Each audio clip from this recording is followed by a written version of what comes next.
Good. Is this everybody? Yeah. Not the young guys. Oh, not the young boys. We had 2 young guys from the village helping. 3. 3. Well, most of the time. So I wanted to show you guys what a staff meeting looks like once in a while, because we had a great stress test of our whole team, and this is something that you like to do in business or in engineering or with mechanics, is to test drive or stress test the things that you build. And so I think this week was a great opportunity for us. For those of you who don't know, we ran the canteen and the store for a 7,000 or 8,000 person camp. Something like that. Yeah, and so it's just good to debrief these kind of things. And so there is no behind the scenes kind of stuff that is done like this in Fiji. Really, a lot of people don't do this. And so I just thought, hey, I might as well just show everybody what it can look like, how we can debrief and come away from these events in a constructive manner. And just to be honest with you guys too. So a lot of people assume things about us that they don't know, and because they see like, oh, money's coming in, therefore money is being made. And so here you go. So now I'll address you guys. You guys did a really good job. Mm-hmm. It was a crazy week. Yeah. Yeah, that was a great, like I said, that's a great test there. And I think a lot of us probably had the moments where we lost our cool. I know I did. And things that we probably do different. Yeah, like we didn't know what to expect, and so I think we did the best with what we could, right? Mm-hmm. And I think, like, I'll just go through and just like talk about like each of you. Something that was positive. I told Steph I just wanted to say like something that I appreciate about each of you. Drew, like, I know you were in pain the one day and you still came into work. Your back was hurting and you still pulled through. So that means a lot to us. So thank you. Val, you were crushing it all week. Like when you were there, like the pressure just doesn't really get to you. And you seem to thrive under pressure. And kind of like you like love it. Or you seem to feed off of the energy. You get the energy from pressure. So that was helpful. I'll say the same about Sam too while we're talking about it, because Sam does really well when he has good sleep. With the pressure. He has a way of just like letting those fingers dance on the old till. So feel sorry for Sam's future wife, but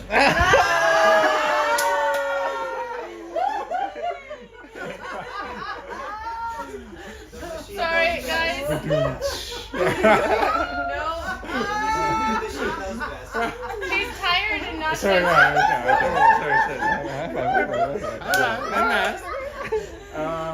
Is anybody watching? Stop.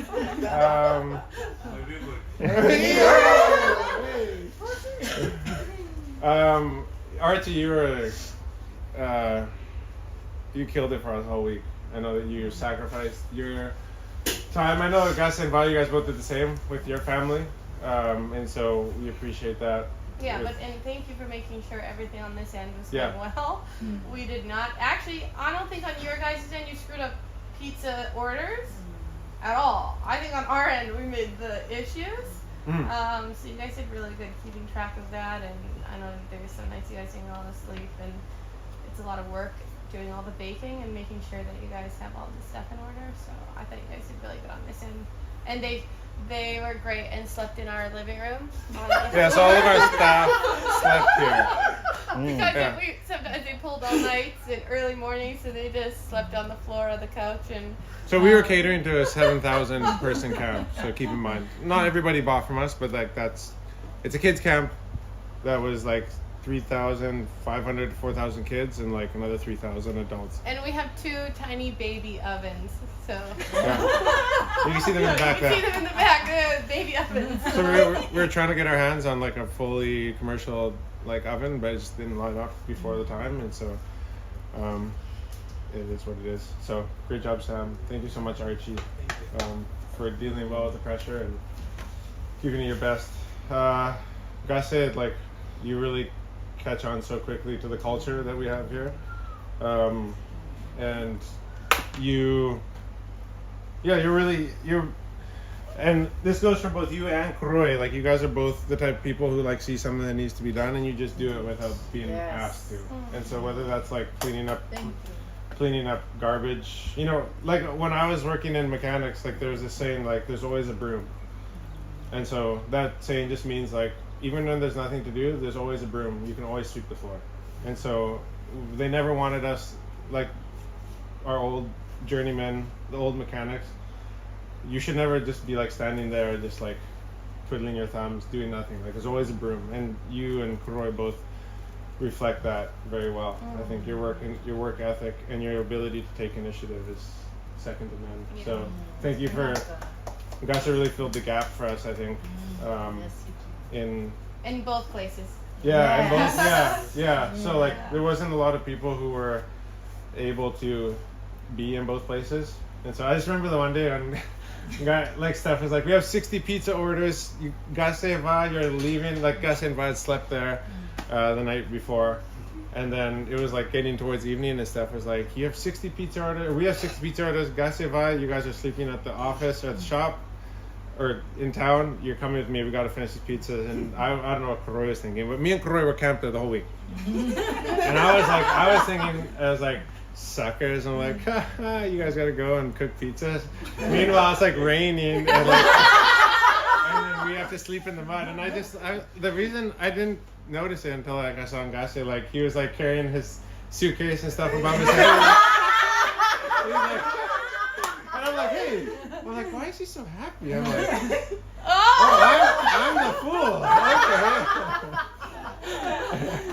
I was like, yeah. This guy should be like upset that he has to go work. I'm like, what am I missing here? I'm like, oh yeah, I'm the one who has to sleep in the mud. Yeah, right. And Kroy did awesome. Just stuck it out the whole time in the mud. Kroy, last morning, got there was sleeping on tin. Like on one of the shelves with a pillow, because everything else was muddy and wet. And they didn't. I think you guys slept like 2 hours a night. Yeah, so with Kroy, I don't know what I would have done without you, man. Setting up the camp and taking it down, driving the tractor. We helped a lot of people out with the tractor. Yeah, we were charging $20, but like there was no profit really. It was just to pay for the diesel. Actually, we were lucky we filled up the tractor before we left, because we used a full tank just getting people out, or getting people in and out again. And you also have a great ability to catch on to like driving or the till or whatever it is. You're really quick to catch on to things, and it wasn't, I was the one with you out there, and so it wasn't easy being camped out there all week. It was pretty miserable. So thank you for depriving your sleep and doing that stuff. So thank you everybody. You guys all. So there's definitely lots of things that we need to work on as a team. Obviously, I think this showed us. But I think we did the best that we could. So I'll backtrack a little bit. The reason I say we did the best we could is because we were made promises that we didn't get, that weren't kept to us. And so the way that I do business is that if I say something, I try my very best to make sure that I do it. And so when we committed to this camp, I told them that we would be taking people's orders, and that we would be doing coffee, or set up our coffee shop to its fullest extent. Not coffee, we know it's 7th day, so we bought a bunch of ginger, lemon tea. Yeah, there were still people who bought coffee. Yeah, but I'm just saying we made sure it was appropriate for their camp.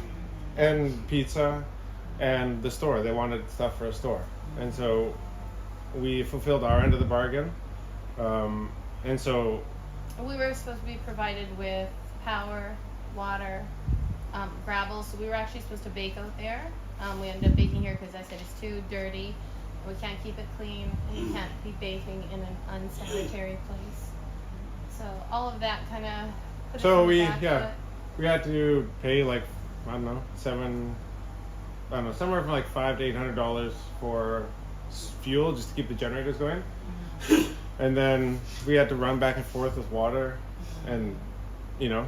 And I paid maybe $600 in the truck, just going back and forth and picking yeah, another like $600 just for fuel. Like, you know, we're doing the orders and stuff because that's what we said we do, right? Yeah. We were supposed to be able to fulfill them out there, so it shouldn't have been so much driving.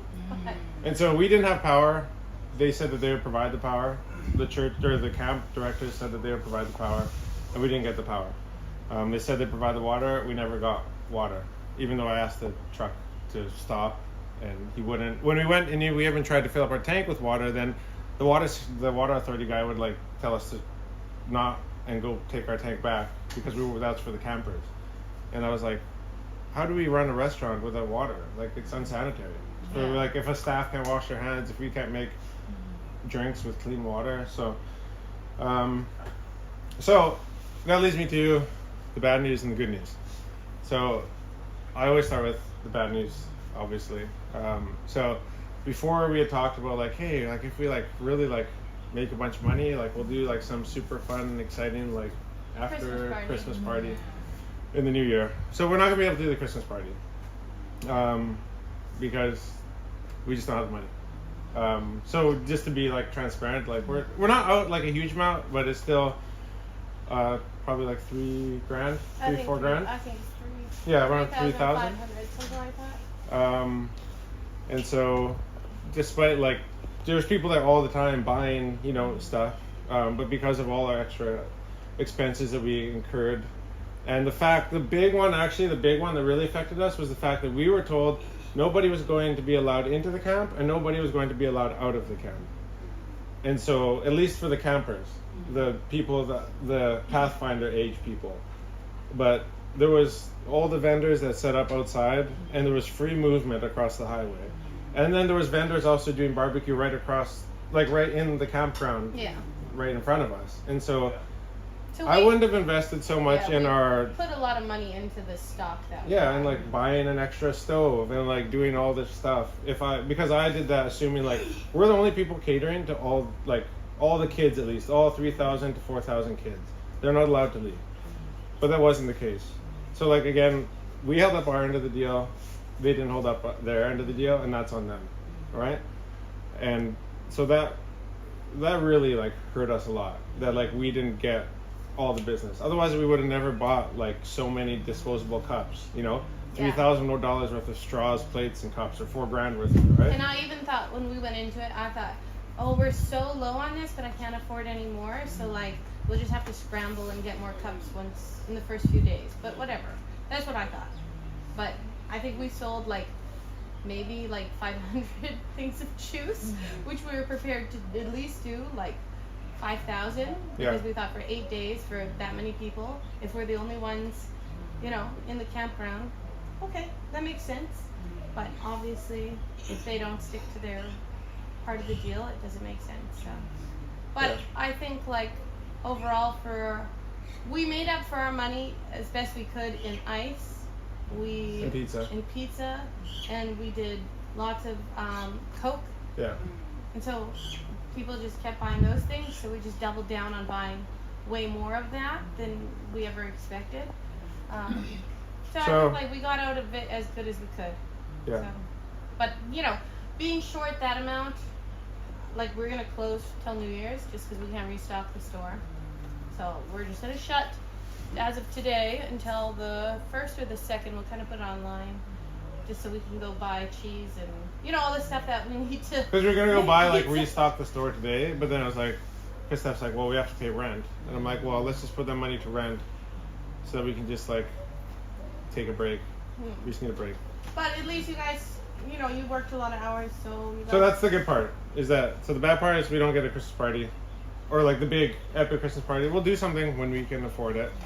For everybody who feels like we're freaking millionaires, like we're not. We're all like just trying to make this work.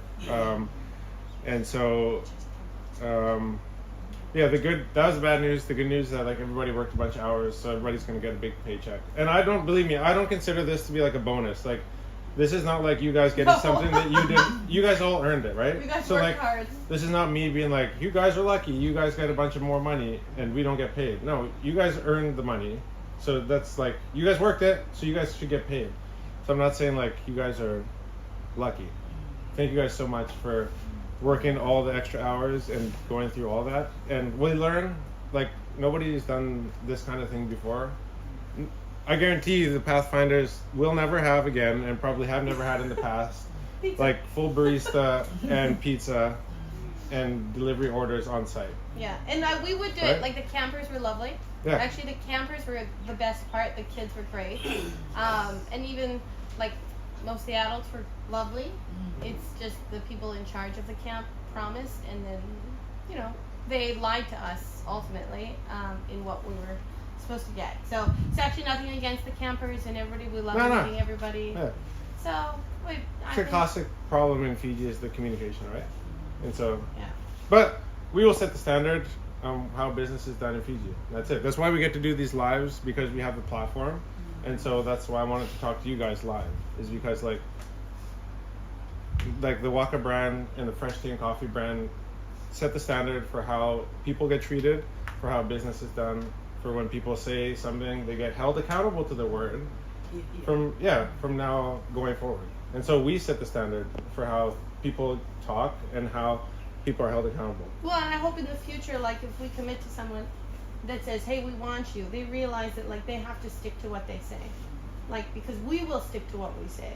So it has to be fair. It has to be a back and forth, because if we commit, our team commits, you know, and we're responsible to pay you guys at the end of the day, and we will, no matter what. Doesn't matter if we get screwed.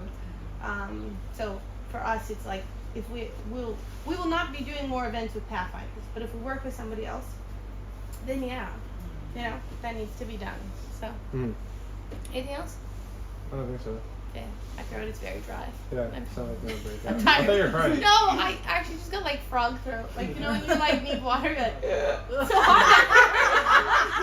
Like, I'm tired.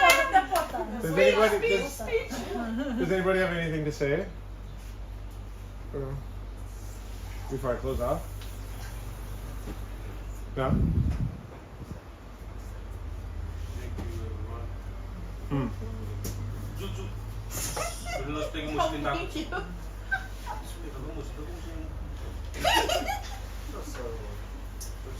I just want to take this opportunity to say thank you. Thank you so much, the team and you guys as well. I know you've thanked us, but I just want to say thank you. We wouldn't be here without you guys. Like your work ethics, that is the reason.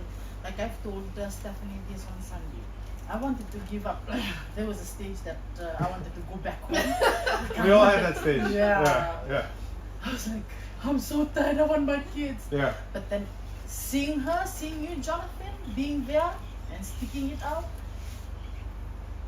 it's really an inspiration. Thank you. And you've inspired me so much. Thank you guys for this opportunity. We are so grateful.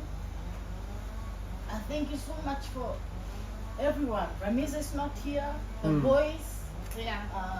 Gase, Sam, Gogo, Joe, Va, Tugi. You know, there's no I in team, eh?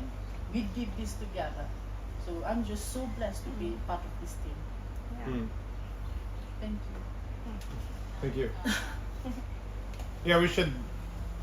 I want to do this because I want you guys to see it, and as business owners, like we should never hesitate to like say a good thing. I think if you think a good thing, you should just say it, because there's a lot of things to be critical about throughout the day in business. Like we see so many things that we could always say, you know, like always like be nitpicking about, and we do sometimes. We bring it up and we talk about it, and we have rough conversations with people. But like it's just sometimes just find something good to say and say it, or if you think about it, just say it. And you guys should do the same. Oh, and the guy behind the camera. Yes. He did a great job. Thank So you. for those of you Did it. who don't know, That's him right there. dude. Good job, Tui. You crushed down the camera work. I think this is gonna be a great vlog coming up. Did you get any footage in here during the week? Yeah, the You guys did? making pizza. Oh, good, Yeah. nice. That'd be sweet. So you guys will get to see that on an upcoming vlog on YouTube. I think we should just pray and wrap it up, and then Yeah. I'll go home. You wanna pray? Sure. God, thank you for our team. Thank you for this place that we can all work together and just build character. Just thank you for our team's resilience and just their friendship. And we just pray that they would go over this Christmas break and be safe, make wise decisions, enjoy their family. God, we just pray that we would be glorifying to you and all the things that we do. Amen. Amen. Man. Thank you guys.